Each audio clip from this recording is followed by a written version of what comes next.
All right, we are going to now solve the 2012 AP Calc AB multiple choice part of the exam. As always, I'll start with the no calculator portion. I might take a few parts for this and then I'll move on to the calculator required portion, okay? But let's start off with number one in the no calculator portion.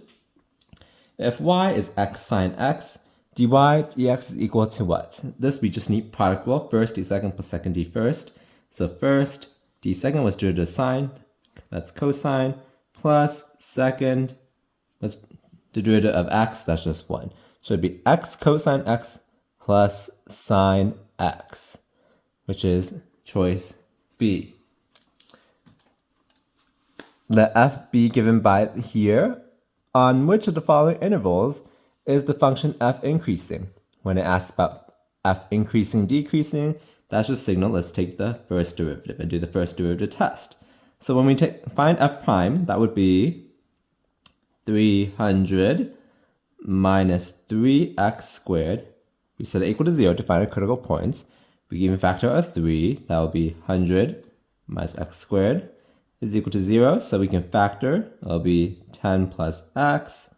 10 minus x is equal to 0. So our critical points, our x is negative 10 and 10. So we do our first derivative test with those critical points. We plug in some huge negative number. This would be negative. This would be...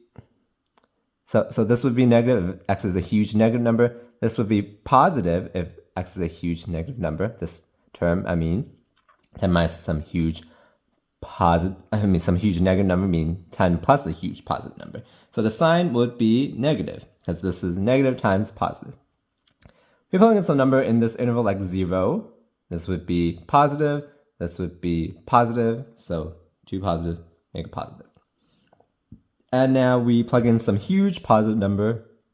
This would be positive. This would be negative. So the sign is negative.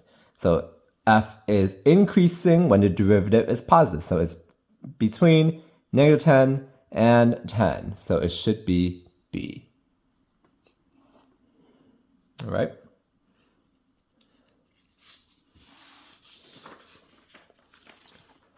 We have this integral of secant x tangent x dx. This is one of the functions, and there might be a table in your book.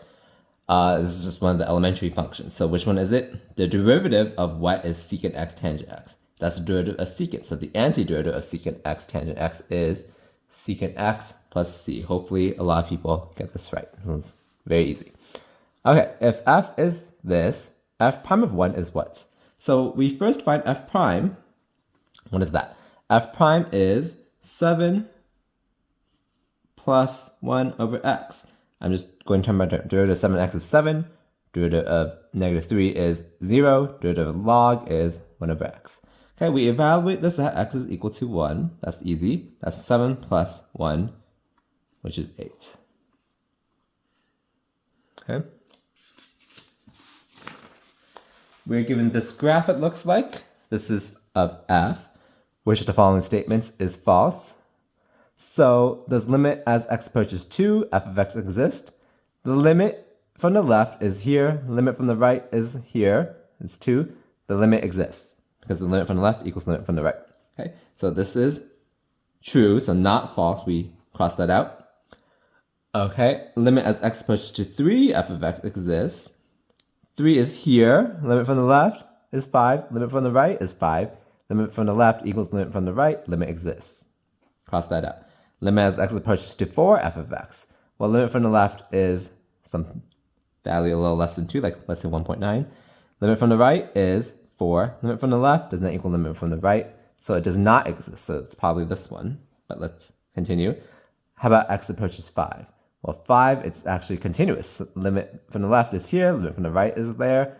So limit exists. Okay? So we cross that out. The function f is continuous at x is equal to 3. It is, because limit from the left and right is 5. F of 3 is also 5. So the definition for continuity is met. So we confirmed it's C. Okay. Particle moves along the x-axis. Velocity of the particle at time t is 6t minus t squared. What is the total distance traveled by the particle from t is 0 to t is 3. Okay, so this is key total distance traveled. We have to check if the velocity changes sign. So let me even use the space up here. So we want to set v of t, which is equal to 6t minus t squared equal to 0. Okay, so we can factor out a t, so it'll be 6 minus t is equal to 0. So t is 0 and 6. So we check the sign of the velocity. Okay, we're actually interested from 0 to 3, so we can even check up to 3 only. So between 0 and 3, we plug in some point like 1. This is positive. This is positive. The velocity is positive, okay? So it only moves in one direction within t is 0 to t is 3, so we're okay to integrate as is, okay? So we just find the integral from 0 to 3, 6t minus t squared. So let me just write it like this first. Technically, we just found this. We're finding this for the correct answer. In this case, because the velocity is always positive within this interval, we can simply integrate from 0 to 3 of 6t minus t squared dt. That's just what? 3t squared minus t cubed over 3, evaluate from 0 to 3, which is equal to, so that's 27 minus 27 over 3, which is, this guy would be 9, right? So 27 minus 9. And what is that? That is 18. Is that the right answer? Yes. Okay. That's how I got this one. Once again, it says total distance traveled, so we have to technically absolute value the velocity, but we checked that the velocity is always positive in between 0 and 3, so we can just integrate 6t minus t squared. For example, if the velocity was always negative within this interval, then we have to take the negative of this guy, so it'll be minus 6t plus t squared that we would have to integrate, okay? If it flips sign in between, we had to break up the integral into multiple parts, okay? Y is this guy, y prime is what? We have to use chain rule.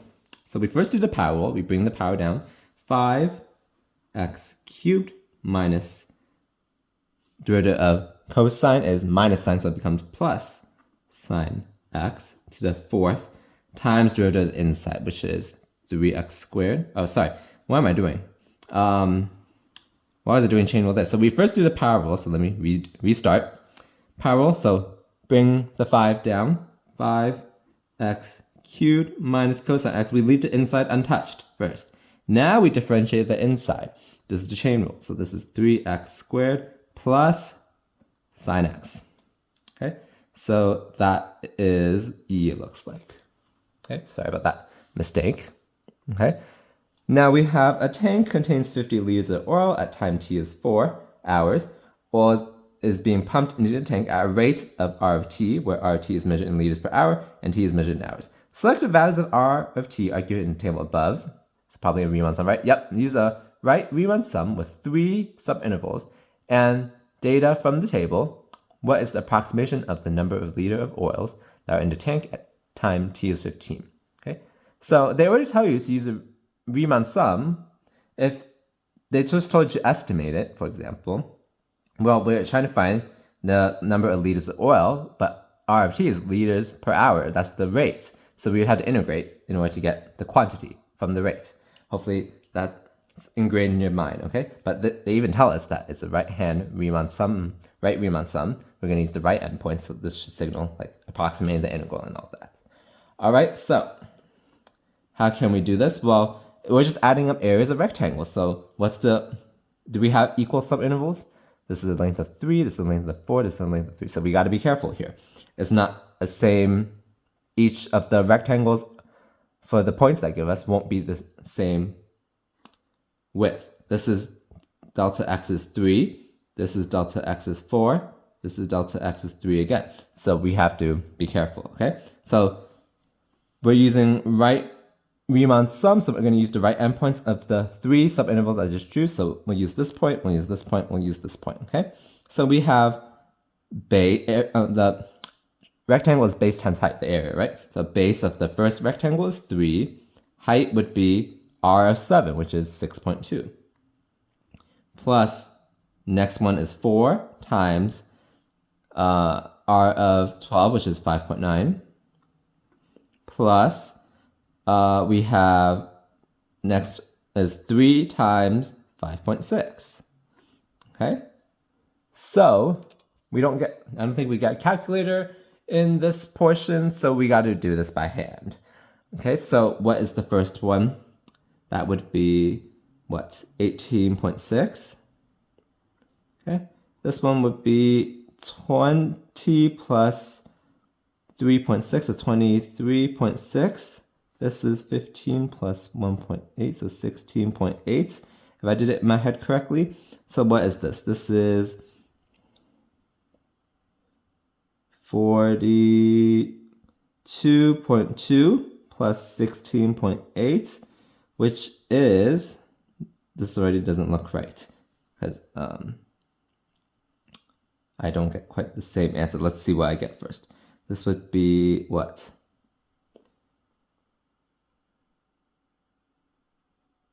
I get 59. So I did something wrong. Let me see. That's probably what I did in my head. So let me see. Oh, is this why? This is 5. And so this is 5. So then this is what? This is 25 plus 4.5, so 29.5. Is that why? So then, what do we get? We get this. Okay, let me add these two first because those should be correct. This is what? That's 35.4 plus 29.5. Hopefully that's correct. Now, what is this? This is 64.9. Okay, so 8 is A. No, it's not. So what did I do wrong now? So if this, okay, so maybe it's because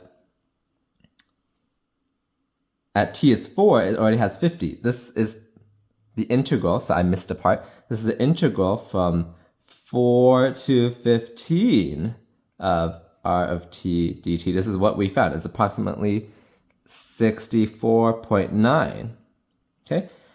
There's already 50 liters at time is 4, so we add 50 here. So 64.9 plus 50, that should equal this. Is this correct now? Yes, okay. Sorry for all those mistakes. Hopefully this was helpful to see what I did wrong and learn from my mistake, okay? So there was a small error here. This was fine though, but remember I said you had to be careful about the delta x being different, so I made a small mistake there, but in that small math mistake. And then here, we found the approximate integral from 4 to 15, but there's already 50 liters of oil initially there, so we have to add that on also. So don't forget that. Hopefully that made sense. Okay, let's move on. F is this function for what value of k is f continuous at x is equal to 2. Okay, so we probably just want to take the limit as x approaches to 2 of f of x. So as x approaches to 2, we're going to traverse from the left and from the right. So it's this one. It's never equal to 2, right? So we're going to traverse over here, which is just limit as x approaches to 2. Well, notice that the x minus 2 can cancel, so it'll be 2x plus 1, which is equal to 4 plus 1, which is equal to 5. So the limit of the top is 5. But notice there's a removable discontinuity, so there's a hole at x2, and that hole has a value of 5. So if we just fill in k as 5, that'll just be continuous everywhere. So that should be E. Hopefully that makes sense. What's the area of the region in the first quadrant bounded by the graph e to x over 2 and the line x is 2. So if we even quickly sketch how this looks, e to x we know looks like something like this. Okay, e to the x over 2 will also look something like that. This is just sketch. Line x is 2 is somewhere here. Okay. First quadrant, so we're going to be bounded by the two axes. So this is the region that we want to find the area of. So the upper curve, area is upper curve minus lower curve. Upper curve is just the exponent. Lower curve is the x-axis. So it'll just be integral from where the limits of integration, well, our regions from 0 to 2 in terms of x. It'll be e to the x over 2 dx. So this is just 2e to x over 2. Evaluate from 0 to 2, which is equal to 2 times e minus 1, okay, which is a. Okay, and let's move on.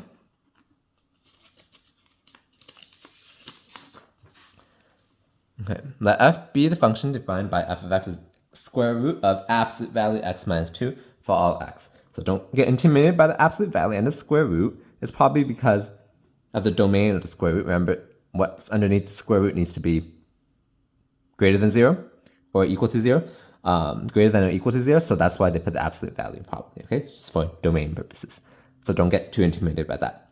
Which of the following statements is false, okay? Is f continuous but not differentiable at x is equal to 2? Is it continuous at x is equal to 2? Well, does f of 2 exist, first of all? It does, because it'll just be square root of 0, which is 0, okay? Is it differentiable there? We can, why don't we do this? We can even just differentiate f right now. It's f prime would be 1 over 2 root absolute value x minus 2 times the derivative with respect to x of absolute value x minus 2. Okay, so let's just write it like this. All right, so if x is positive, then it'll just be 1. If x is negative, then it might be a negative sign, okay? So let's see. So we can, we can eliminate c already because I already said it's continuous, right? Limit as x approaches to 2, f of x is not equal to 0. So I'm skipping the differentiable, by the way.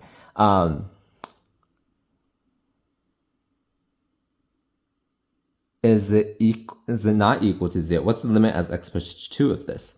Well, it does approach 0. It's continuous there, actually. So this is false. Okay? So what is left, x is 2, is a vertical asymptote of the graph of f. There's no asymptote for this guy.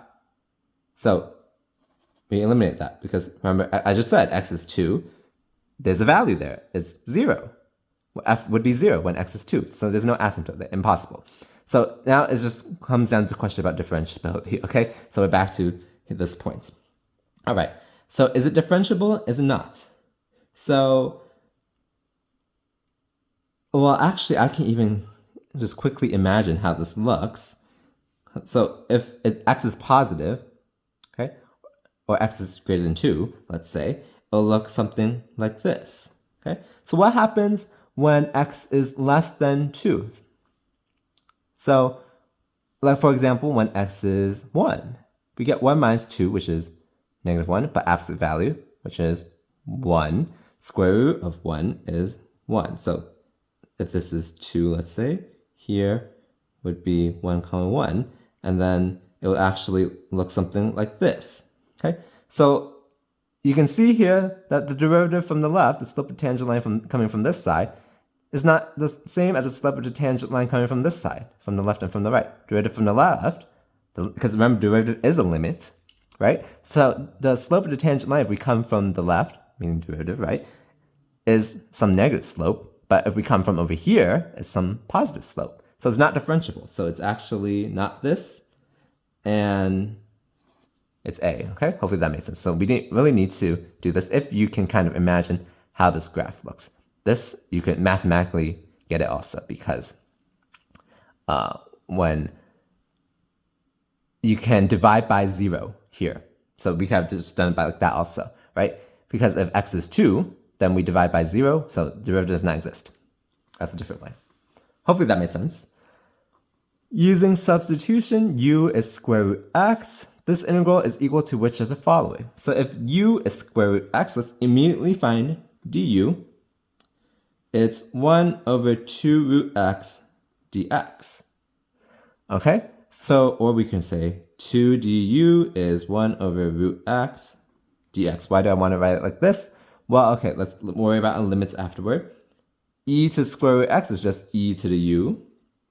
We have dx divided by square root x, which is over here. Dx divided by square root x, that's 2 du. Okay, how about limits of integration? When we just plug into this definition. When x is 1, u is square root 1, which is 1. When x is 4, u is square root 4, which is 2. So we get this integral from 1 to 2. Let's rewrite 2, integral from 1 to 2, e to u du. I pulled the 2 out as a constant. So that looks like C. Okay. Let me see what the next problems are. It's already 20 minutes in. Maybe let me finish this page then. The function f is defined by f of x is 2 for x less than 3, x minus 1 for x greater than or equal to 3. What is the value of integral from 1 to 5 f of x dx? So we just got to split up this integral because this is a piecewise function. If you think of integral as area, so we find the area under the curve under here for x is less than 3, and we find the area under the curve of this for x greater than 3. So we got to break this integral up into integral from 1 to 3 of this branch, 2 dx, plus integral from 3 to 5, because we're going up to 5, of this branch, x minus 1 dx, okay? This guy is easy. That's just 2 times 3 minus 1. It's just a box, literally a rectangle, right? Because 2 is a constant. So this guy would be x squared over 2 minus x. We evaluate this guy from 3 to 5. So this guy would be 4 plus, then we get 25 over 2 minus 5 minus parentheses 9 over 2 minus 3, which is equal to 4 plus, here we get what? 16 divided by 2, which is 8. I simplified this, and then here we get minus 5 plus 3, which is minus 2. So this should equal to 10. Did I do this right? I did. Good. All right, so that's how you do that. If f of x is this guy, g of x is this guy, then the derivative of f of g of x at x is equal to 3 is what? Okay, so we could make the composite function, okay, and then find the derivative of that at x is equal to 3. Or we can possibly, it might be easier if we generically differentiated this and then find each piece. So let me do it. Let me find the composite function f of g of x first. Let me do it that way. Let me see. Okay, so what's f of g of x? Wherever there's an x in f, we plug in g. So it'll be square root of 3x minus 2 squared minus 4. Okay, so we can differentiate this. And what would we get? We would get some big thing. We need the chain rule, so you got to be careful. 1 over 2 root 3x minus 2, that guy squared, minus 4. And then we need the chain rule, so it'll be, what? 2 times 3x minus 2 times 3. Okay, we had to multiply by that whole thing. So we evaluate at x is equal to 3, which is equal to what? So here we would get 9 minus 2, which is 7, times 2 is 14. So let me just write 14 times 3 on top. Over the bottom, we get 2 times square root of what? We get 9 minus 2 on the bottom, over here, right? Which is 7. 7 squared is 49. 49 minus 4 is 45. Okay, so now we just have to simplify this, and this can be cancel. So we get 7 times 3. I'm writing it like this because I know that root 45 can be simplified to root of 9 times 5. So we can say it's 7 times 3 over 3 root 5. So the 3's can cancel, and we get 7 over root 5, which is A. Yep, that's right. Okay, so this is one way to do it. Another way I was thinking of, well, what is the derivative of this? In variables, it's just f prime of g of x, g prime of x. So if we find the derivative of each piece, it might be easier. So we would need f prime of g of 3, g prime of 3. Okay, so I'm going to draw a line there. F prime of g of 3, g prime of 3. That's what we want. So what is f prime of, what's g of 3? That is 9 minus 2, which is 7. So f prime is 7, g prime of 3. So we need f prime and g prime. So f prime is 2x over 2 root x squared minus 4. So that's just x over square root x squared minus 4. So if we want f prime of 7, that is just 7 over root 45. This looks familiar already, right? Now what's g prime? That's just 3, right? So g prime of 3 is just 3. So we can do the same simplification we had. So this is same as here, right? So we can do the same simplification. So whichever way is easier for you, feel free to do it. I personally would prefer this way, actually, but you can see this way totally works also. All right, I'll call it a part here. Please like this video if you found it helpful, and please subscribe also if you haven't already, and you'll get notified of the next part when the next part comes out.